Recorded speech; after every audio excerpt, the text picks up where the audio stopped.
देखिए कराची की डायनेमिक्स क्या है। देखिए कोविड के अंदर इन्होंने तमाम सेक्टर्स को एक साथ बोला 6 बजे बंद होगा, पहले 4 बजे का, फिर 6 बजे का, फिर 8 बजे का। इन्होंने ग्रेजुअली बढ़ाया। हुआ क्या, ट्रैफिक जैम हुआ, पूरा शहर स्टक हुआ था। हम लोग भूल गए क्या इस चीज को? सही बात, आप भी बहुत इस पर आवाज उठाते रहे हैं और हमने तो जाहिर है ये सानिया अपनी आंखों से होता हुआ देखा, हमने इसको रिपोर्ट किया। आज भी बड़े अफसोस की बात है, सानिया मॉडल टाउन जिसमें बेगुनाह लोगों को शहीद किया गया, औरतों के मुंह पर गोलियां मारी गई। आज 8 साल हो गए लेकिन इंसाफ नहीं मिला इनको। सब्सक्राइब करें और बेल दबाएं ताकि कोई खबर रह न जाए।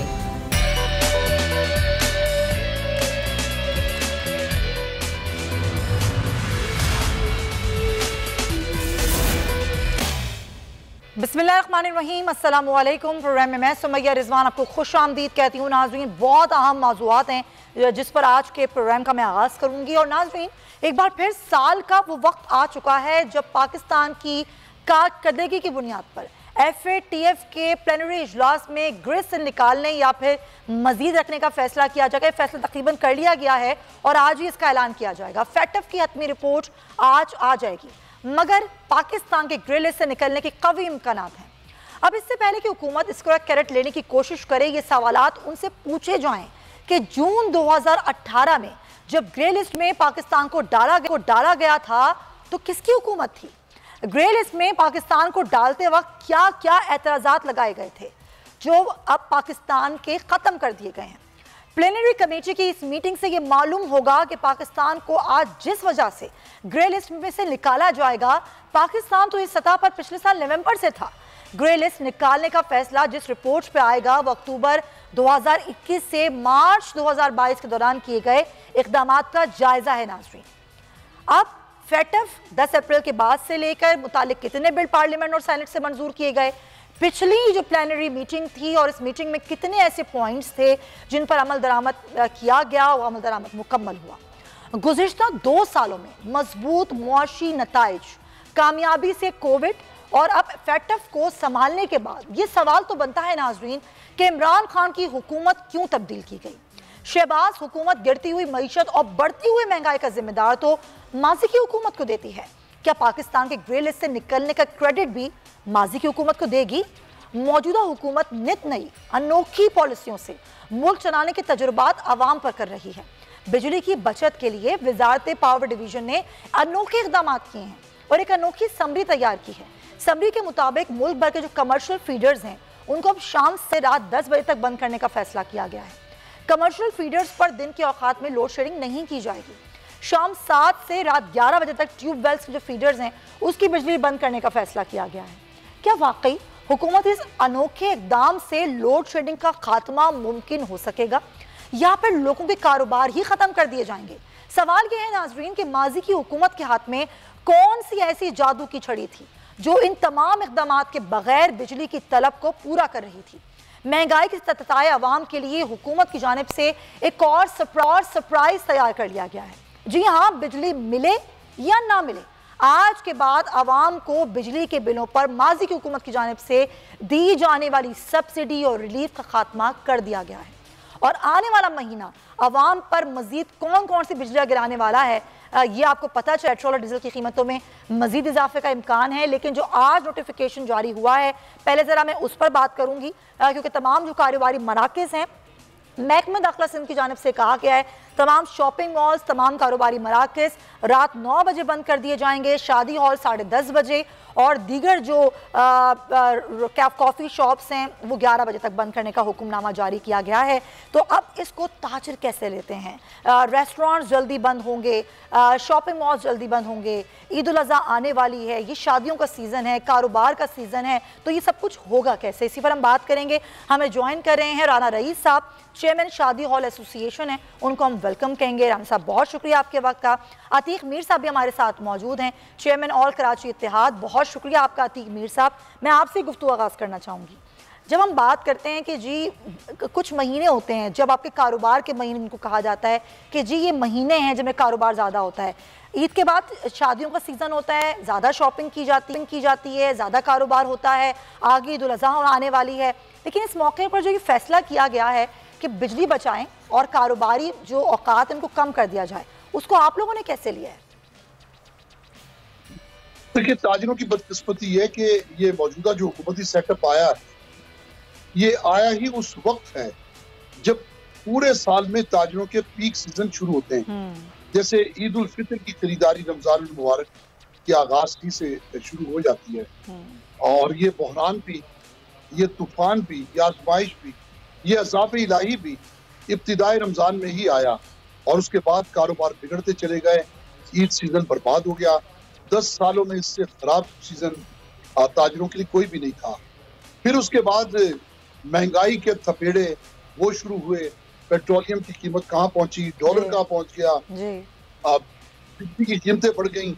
ये भी शादियों की, जिस तरह भी आपने फरमाया, पीक सीजन ही है जो ईद उल फितर के बाद है। लेकिन आपने देखा कि लोगों की कमर टूट गई। हम सारा दिन मुंतजिर रहते हैं, गाहक तो आता नहीं है, अलबत्ता लाइट चली जाती है, सारा दिन बिजली नहीं होती। ये एक मजाक है कि 6-6, 8-8 घंटे मार्केटों में बिजली ना हो। इससे बड़ी तबाही क्या हो सकती है? खरीदार भी नहीं आता, मार्केटें खुली हैं लेकिन खरीदार नहीं है। अब कहा जा रहा है कि आप 9 बजे दुकानें बंद कर दें। कराची में, कराची जैसे शहर में लोग चांस लेते हैं कि अब महंगाई है बहुत ज्यादा, घर के अखराजात हैं, अब अनएम्प्लॉयमेंट शुरू हो गई है। लोगों ने अपने मुलाजमीन को जवाब देना शुरू कर दिया। जिसके 8 मुलाजिम हैं उसने 4 या 5 पे रह गया। तो इस तरह ये शुरुआत बहुत तबाहकुन है। वो लोग क्या करेंगे जो लोग बेरोजगार हुए? इस तरह ये बजाय इसके कि खुद कोई कुर्बानियां दें। आप देखें कि जिस तरह एयर कंडीशनर सरकारी इदारों में चल रहे हैं, जिस तरह वो एक आदमी बैठा है और कमरे में है या नहीं है लेकिन एसी चल रहा है, इस तरह बिजली का जितना बेतुरेद इस्तेमाल और जितनी सहूलतें यूनिट्स की सूरत में सरकारी अफसरान को हैं, इन सियासी शख्सियतों को हैं, ज़ाहिर वो भी तो नहीं है ना। बिल्कुल दुरुस्त कह रहे हैं, उस पर तो कोई बचत नहीं हो रही। अच्छा राना रईस साहब, आपसे भी मेरा इसी तरह का कुछ सवाल है, क्योंकि हमने देखा कोविड आया, कोविड में वैसी पाबंदियां थी, शादी हॉल्स की एक औकात थे, उसमें बड़ा मसला हुआ, आप लोगों का कारोबार भी खासा मुतासर हुआ, लोगों को परेशानी हुई। फिर मुहर्रम तक शादियों का सीज़न होता है। ज़्यादातर ज़ाहिर लोग ये कोशिश करते हैं कि मुहर्रम से पहले ही शादियां कर ली जाएं। अब ये जो नोटिफिकेशन आया है कि अब आपको भी 10:30 बजे बंद करना होगा शादी हॉल, तो उससे आपको कितनी परेशानी होने वाली है?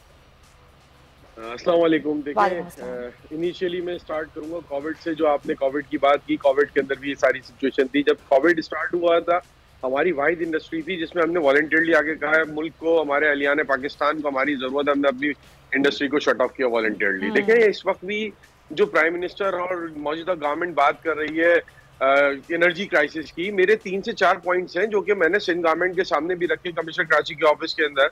जैसे मुर्तजा बाब साहब थे जो लीड कर रहे थे, मैंने उनको ये बात कही, प्रोग्राम 2 घंटे पहले करें, बाद में करें, कौन सी इलेक्ट्रिसिटी सेव होती है मुझे आप ये पता है। दूसरा, एक प्रोग्राम के अंदर 100 से ज्यादा घराने अपनी इलेक्ट्रिसिटी को शट ऑफ करके आते हैं, बंद करके आते हैं। उस दिन किचन के अंदर खाना नहीं बनता है, गैस भी सेव होती है। एक घर के अंदर 5 से 10 किलोवाट का लोड होता है, तो एक जगह पे आते हैं शादी हाल के अंदर 3 घंटे बैठते हैं तो 950 किलोवाट हम सेव करते ना के आया करते हैं। देखिए, इस चीज को हमने क्लियर इनको मैसेज दिया कि पंजाब के अंदर जो टाइमिंग है 10 बजे की, वो 10 बजे की वो आपकी नहीं है, पिछले 18-20 सालों से। और वहाँ पे दुकानों की भी टाइमिंग जो ऑलमोस्ट आप लोग बोल रहे हैं, फेडरल गवर्नमेंट बोल रही है, वो वहाँ पे वैसे ही है। कराची के डायनेमिक्स चेंज है। वैक्सीन फिगर्स की बात करें, अभी भी अगर हमारे मुल्क को हमारी जरूरत है तो हम तैयार है कुर्बानी देने के लिए, लेकिन आप तजर्बा कर रहे हैं।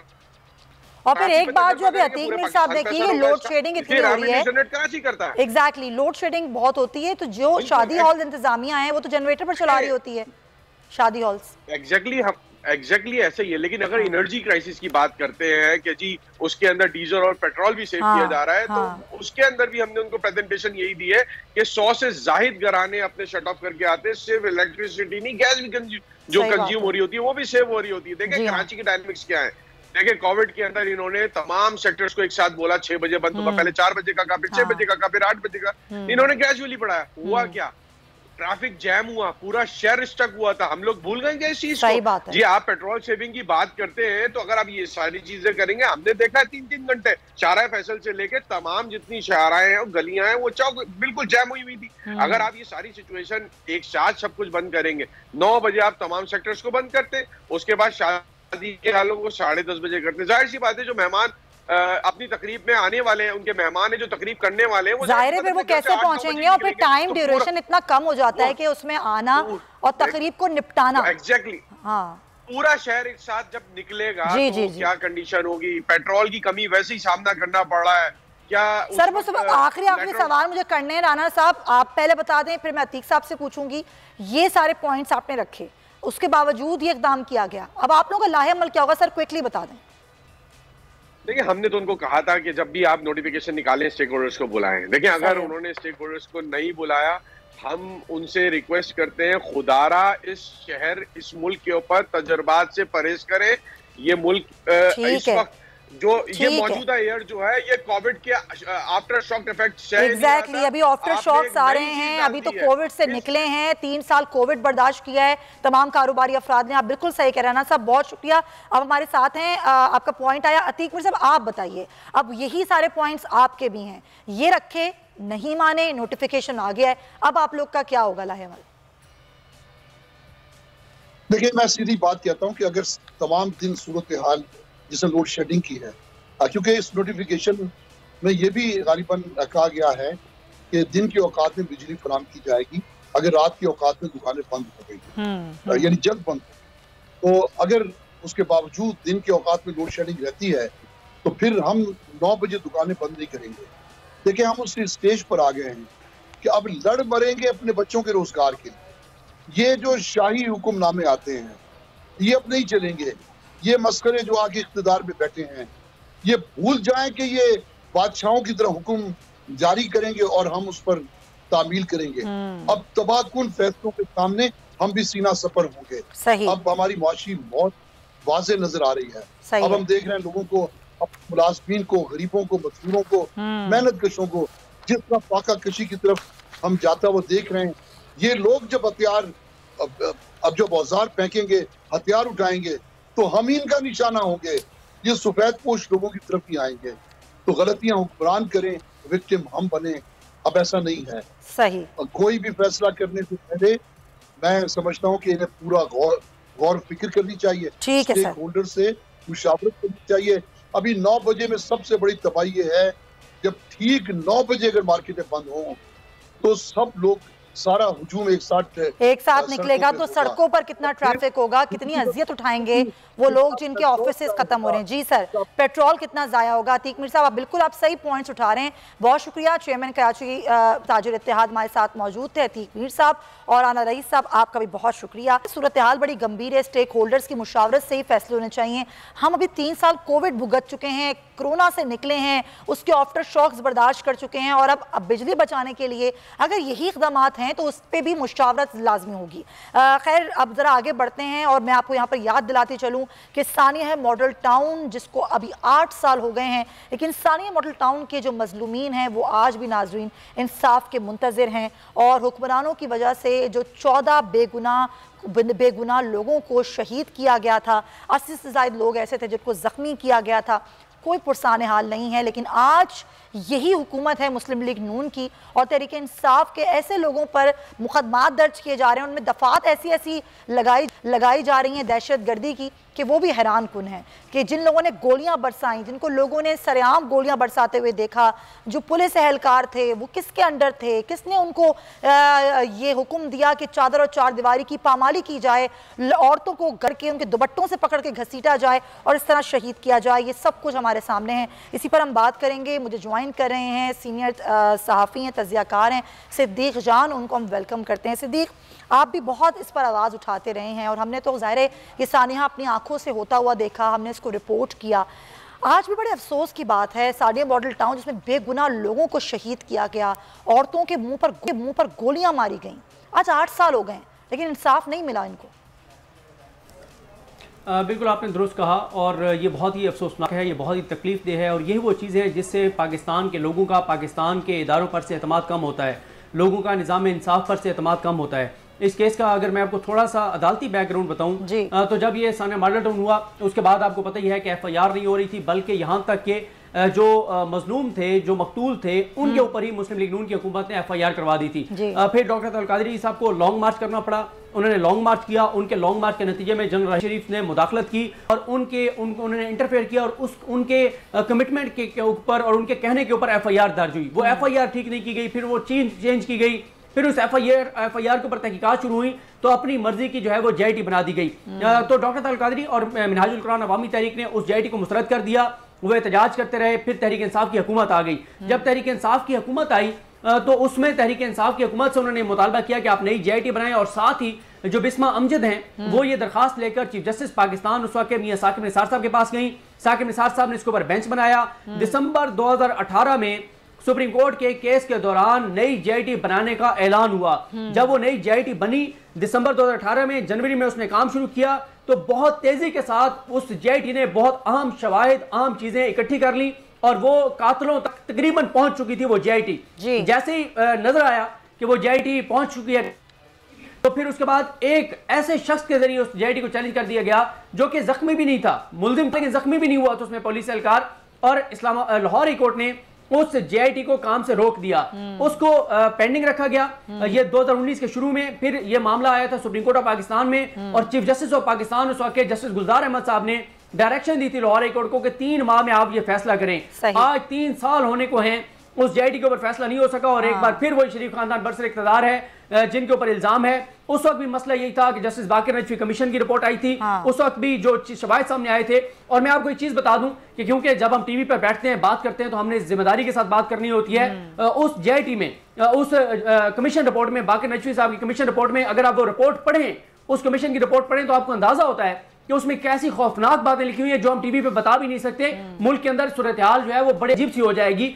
क्या क्या चीजें थी जब पुलिस ने वहां पर ऑपरेशन किया, पुलिस ने वहां पर जुल्म किया, लाशें गिराई और खास तौर पे सबसे ज्यादा तकलीफ दे वो मरला था जब एक खातून को जबड़ों में गोलियां मार के शहीद किया गया और पुलिस वालों ने क्या कहकर शहीद किया था, उनके अल्फाज क्या थे।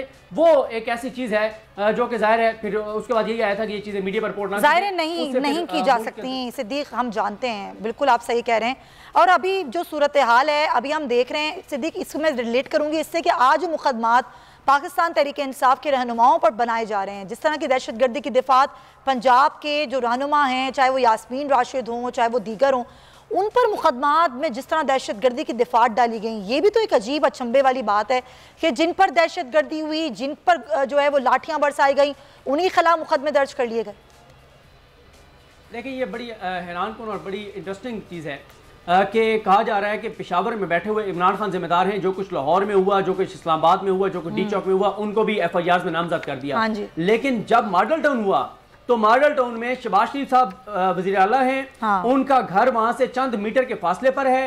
राना सनौला वजीर कानून है, मीटिंग का अहवाल भी आ गया कि उससे पहले मीटिंग हुई। वहां पे शरीफ खानदान जिम्मेदार नहीं है, वहां पे राना सनौला वजीर कानून जिम्मेदार नहीं है, ना ही वजीर आला पंजाब शहबाज शरीफ और शरीफ खानदान जिम्मेदार हैं। जहां पे उनके घर के चंद मीटर के फासले पर उनके दौरे हुकूमत में, उनके अहकामात पे किए गए ऑपरेशन में 14 लोग शहीद हुए, वो जिम्मेदार नहीं है। लेकिन पेशावर में बैठे हुए इमरान खान जो है वो डी चौक में होने वाले एहतजाज के जरूर जिम्मेदार है। तो ये वो सियासी मुनाफकत है जो कि हमें नजर आ रही है। और ये जो जितनी FIR कर रहे हैं ये इस चीज की का सबूत है कि हुकूमत जो है वो बौखलाहट का शिकार है, खौफजदा है। और इस हुकूमत का माजी ये बताता है कि ये तो अपने मुखालफिन को 14 लोगों को उन्होंने शहीद किया, गोशत दरूद पे फायरिंग की, बहुत ही अंदोनाक था। मेरा ख्याल है कि chief justice justice Umar Bandial साहब को इसका नोटिस लेना चाहिए और लाहौर हाई कोर्ट से ये कहना चाहिए कि जो फैसला है वो जल्दी करें। बिल्कुल सही पॉइंट टेकन। हमें खुर्रम शहजाद साहब भी ज्वाइन कर चुके, माहिर मौशियात हैं, उनको भी हम वेलकम करते हैं क्योंकि बहुत सारे मौजूआत हैं आज जो मुझे डिस्कस करने हैं। फैटफ की ग्रे लिस्ट से पाकिस्तान इंशाल्लाह निकल जाएगा, ये खबर आ रही है। आज ही ये फैसला होगा,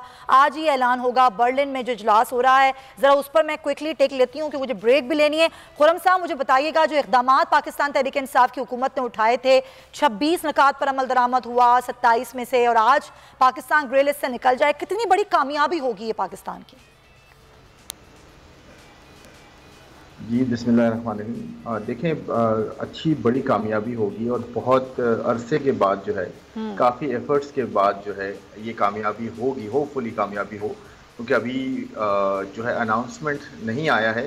मेरे ख्याल में बर्लिन में पाकिस्तान टाइम के हिसाब से 7 बजे जो है ब्रीफिंग, उसमें ये चीज़ अगर बताई जाती है कि हमने जो है वो सारे स्टेप्स इंशाल्लाह ऐसे ही होगा कि ये 7 बजे का हमें इंतजार है। खुर्रम साहब हमारे साथ ही रहिएगा, मुझे आपसे मजीद महंगाई पर बात करनी है।